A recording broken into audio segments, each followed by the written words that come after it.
On this episode of What It's Like 1963, Studebaker Wagonaire, not to get confused with the Wagoneer. Both designs were designed by the same person, Brooks Stevens. But before getting into all of it, I'm Jay. Welcome to What It's Like, the automotive channel that covers the cars that are not often talked about. We cover the classics, vintage, some exotic / foreign cars. This channel is home to the orphan cars and cars that are frankly being forgotten. We dive in deep with specs, period, ads, button switches, and knobs, but most importantly, we show what these cars are like. If that sounds like a channel that you will totally dig, subscribe and hit the bell icon next to it to never miss a video. 1963 Studebaker model lineup. But before getting into all of that, let's talk Studebaker, the company. To be frank, things wasn't going all that well for Studebaker.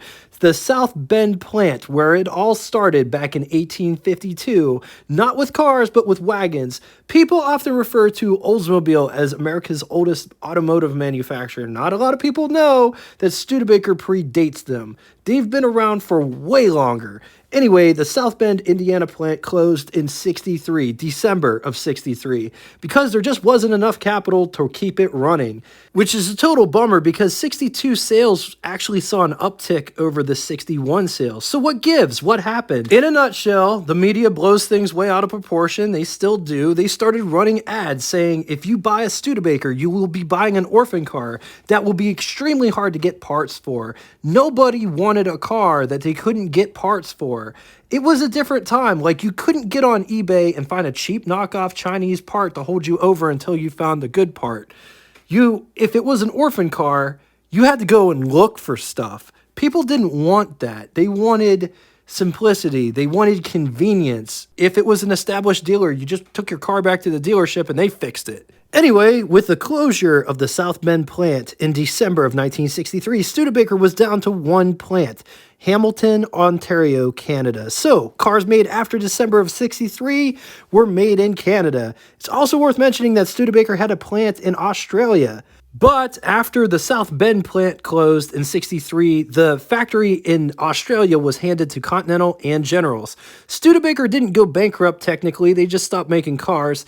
1967, Studebaker merged with Wagner Electric, and they sold the South Bend plant to Kaiser Jeep. Stellantis still owns that plant to this very day. 1963, Studebaker model lineup. These aren't in any particular order.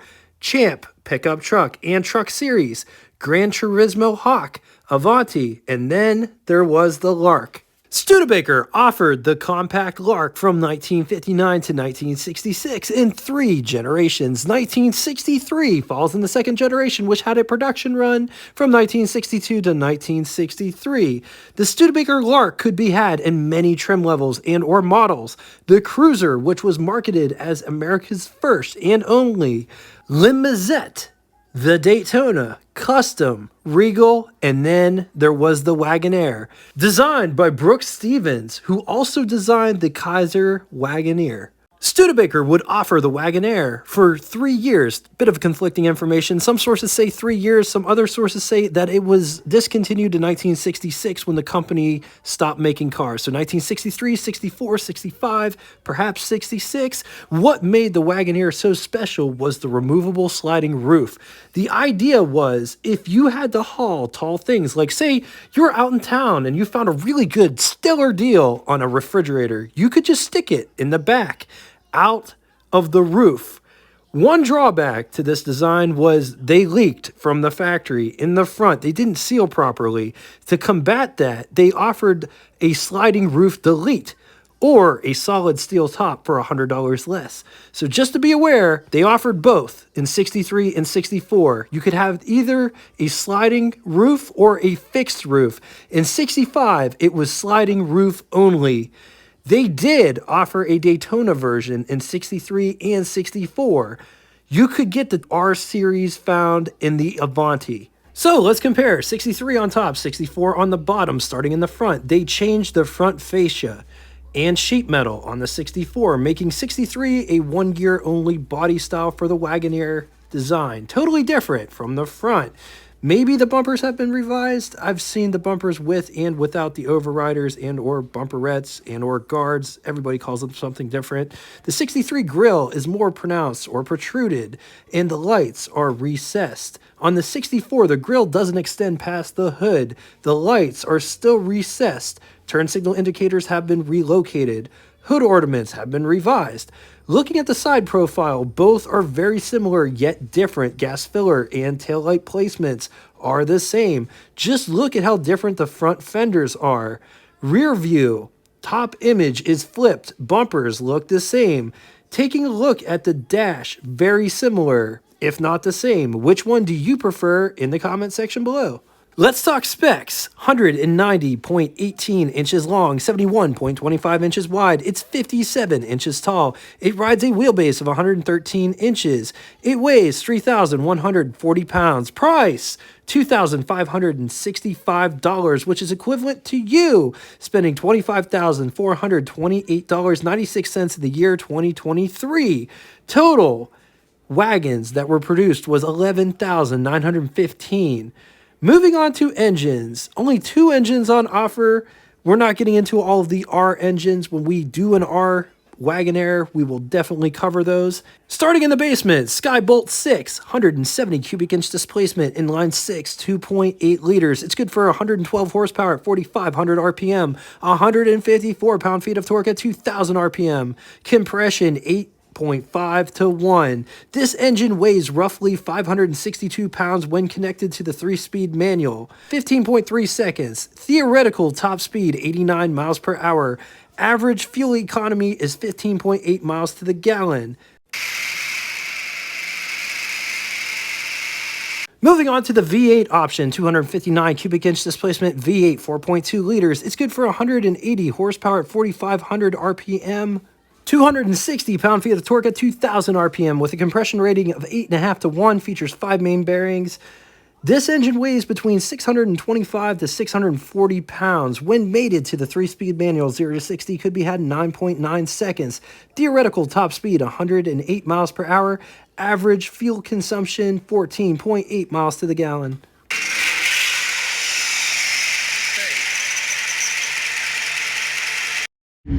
All right, let's talk styling. Look at the front of this. Doesn't this look like Mercedes-Benz to you? Especially in the grille region. Just look at how all of this is designed, how the bumpers are designed. Coming around the side, just look at how smooth everything is. The wheel wells are just ever so slightly flared out. Nice Lark badge there. The bright work comes around. Coming back to the front, look at the lines, how it comes down into the emblem there. Turn signal indicators. Just look at all the body. This car has drip rails and they go the whole way down. Rear view mirrors, side mirrors are mounted there on the A-pillar. Coming to the rear, look at how this is designed. I love this line that just keeps going the whole way and it wraps around and keeps going. The gas filler door is on the driver's side. Look at these tail lights. That's how the window operates. And it's got a key lock so you can lock it from the outside if you wanted to.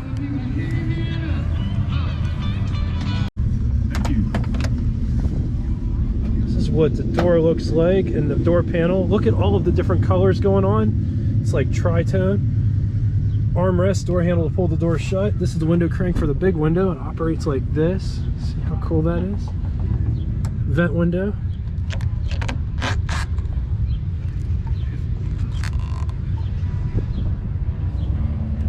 See how it's like angled? It's really cool. This is the door handle to get out. Coming down inside the pedal box, high beam switch. This is for the windshield washer, and you have to pump that for it to squirt. It's vacuum operated. This is the hood release, clutch, brake, gas pedal. I'm gonna take a step back just to look at this interior. Here's what over the hood looks like. Here's what first person over the hood looks like. On to the button switches and knobs, starting on the left and moving right. That slider controls the defrost feature, ignition right below it, headlights, panel lights. 3 pods sit directly in front of the driver. The very first pod has the most in it. The coolant temperature gauge at the top, oil pressure, amp meter, gasoline gauge.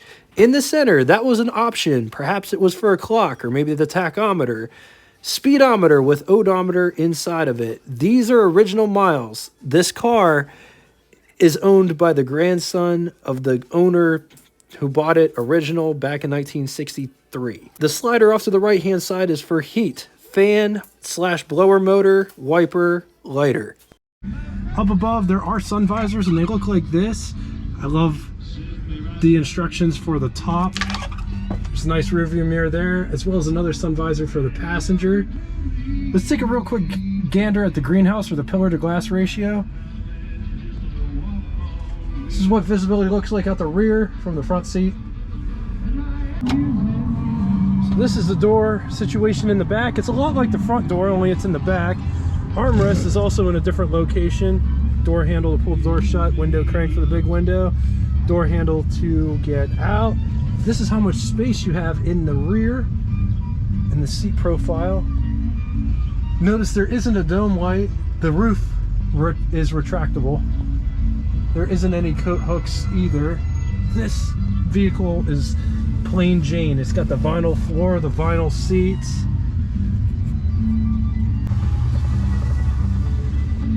The windows don't go all the way down, but they go almost all the way down. About an inch, maybe an inch and a half left.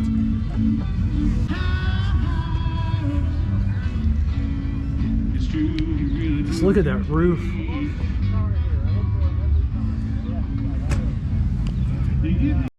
And look at that. Yeah, I can see right up over your shoulder because I sit up higher back here. My shoulder's pretty much even with the seat. Yeah, how about that? Yeah, and look at the vanity. It's got a vanity. Oh, you got the vanity in there too. Oh, would you look at that? How cool. I didn't even know that these came with those. I thought that was an Avanti thing. No, it's a Studebaker thing. Studebaker thing. Yeah. That's awesome. It's crazy that this car has it, considering it doesn't have any options. No, that's a standard feature. Yeah, sure is. All right, look how this roof works. I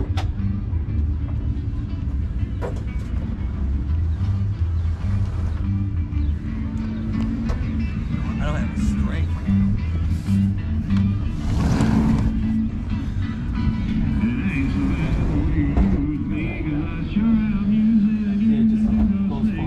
Oh, nice. Or it goes back. Were these ever powered, or they just slide? It's all manual. Then you lock it in place.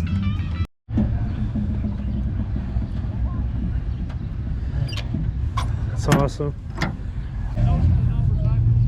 Oh, there it is. Yeah. Look at these little hinges. It's cool. The horns. I gotta get this fixed. This is where water is put in there, and you gotta my hose is cracked. Yeah. Overhead valve 6. Yep. Alternator. Right. Master cylinder there. Non-power. No power steering. No power nothing. No. There is none. On the positive side, unique idea that was never quite duplicated. Comparatively rare versatility. Against it, we don't know of one that doesn't leak. Studebaker tin worm infestation. All right, now it's time for Would You Rather. 2 scenarios today. In the first scenario, 1963 AMC Ambassador 880 wagon could be had for about $2,703, or 1963 Studebaker Wagonaire, which could be had about $2,565, or 1963 Dodge Dart 270, which could be had for $2,433. I'm going to leave this here for a minute. If you need more time, feel free, pause the video. All right, moving on to the second scenario. Which room at the Gilmore Auto Museum would you like to see tomorrow morning?